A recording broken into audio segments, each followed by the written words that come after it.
शीतलपुर नामक गांव में मंगरू अपनी पत्नी के साथ अपना जीवन यापन करते रहता है। मंगरू को कुष्ठ रोग यानी चर्म रोग रहता है। मंगरू के गांव वाले उसको गांव से निकाल दिए रहते हैं। मंगरू गांव से बाहर अपने खेत में झोंपड़ी डाल करके रहता है। गांव वाले उसे कुष्ठ रोगी कह करके गांव से बाहर इसलिए निकाले रहते हैं कि गांव में कुष्ठ न फैले। मंगरू के गांव वाले उसे बड़ी प्रताड़ित करते हैं। मंगरू को नल से पानी नहीं पीने देते हैं। कहते हैं कि तुम नल को छुओगे और उसी नल को हम छुएंगे तो हमें भी कुष्ठ हो जाएगा। मंगरू को गांव के लड़के बहुत चिढ़ाते थे।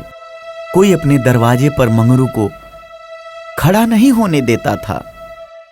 मंगरू बड़ी परेशान था। उसकी पत्नी उसको हिम्मत देती थी। मंगरू को जब प्यास लगती तो गांव के बाहर कुएं से पानी निकाल करके पीता। एक दिन मंगरू की पत्नी उससे कही, ए जी, हम लोग अब कैसे जिएंगे? गांव वाले तो हम लोग का जीना दुश्वार कर दिए हैं। मंगरू भी यही कहता है कि इस जिंदगी से अच्छा अब मुझे मर जाना चाहिए। उसकी पत्नी कहती है, नहीं, आप क्यों मरेंगे? ये कोई बीमारी थोड़ी है, ये कोई रोग थोड़ी है। हम लोग किसी अच्छे डॉक्टर से मिलेंगे, दवा कराएंगे। मंगरू कहता है कि हम लोग के पास रुपया कहां है। मंगरू की पत्नी मंगरू को लेकर के गांव के बगल एक छोटी से शहर में जाती है और एक डॉक्टर साहब को दिखाती है। डॉक्टर साहब कुछ दवा देते हैं और कहते हैं कि यह दवा हमेशा खाइए, धीरे धीरे ठीक हो जाएगा।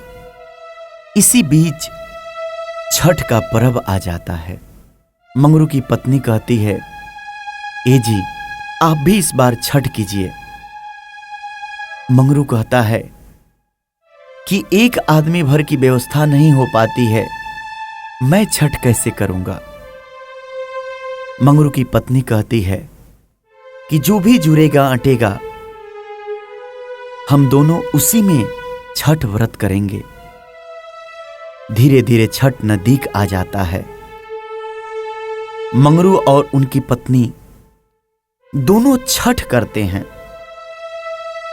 श्रद्धा से एक एक चीज की व्यवस्था करते हैं और निर्जला छठ व्रत करते हैं। शाम को छठ घाट जाकर पूजा अर्चना करते हैं, सूर्यदेव महाराज जी को अर्घ्य देते हैं और रात में वही छठ घाट पर रुककर मां की भक्ति भावना में खो जाते हैं। सुबह दोनों फिर सूर्यदेव महाराज जी को अर्घ्य देते हैं, पूजा पाठ करते हैं और अपने घर आते हैं। छठी मैया उन दोनों के भक्ति से बड़ी प्रसन्न होती हैं और साक्षात मंगरू को छठी मैया दर्शन देती हैं और कहती हैं, मांगो मंगरू बेटा, तुम क्या मांगते हो? इतनी गरीबी में भी तुमने इतने सच्चे मन से हमारी पूजा अर्चना की। मंगरू मां को देख करके आश्चर्यचकित हो जाता है। उसकी पत्नी आश्चर्यचकित हो जाती है। दोनों मां के चरणों में गिर पड़ते हैं और मंगरू खुशी से रोते हुए कहता है, मां, आप मेरे इस रोग को खत्म कर दीजिए। मां मंगरू को आशीर्वाद देती है और अंतर्ध्यान हो जाती है। कुछ ही दिनों में मंगरू का कुष्ठ खत्म हो जाता है। वह पूर्ण रूप से सही हो जाता है। फिर क्या, गांव वाले मंगरू को चिढ़ाना बंद कर देते हैं किसी के दरवाजे पर मंगरू जाता है तो लोग मना करना बंद कर देते हैं। मंगरू और मंगरू की पत्नी बड़ी खुश होती हैं।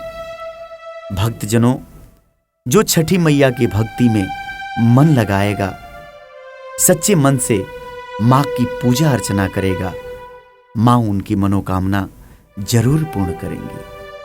प्रेम से बोलिए छठी मैया की जय।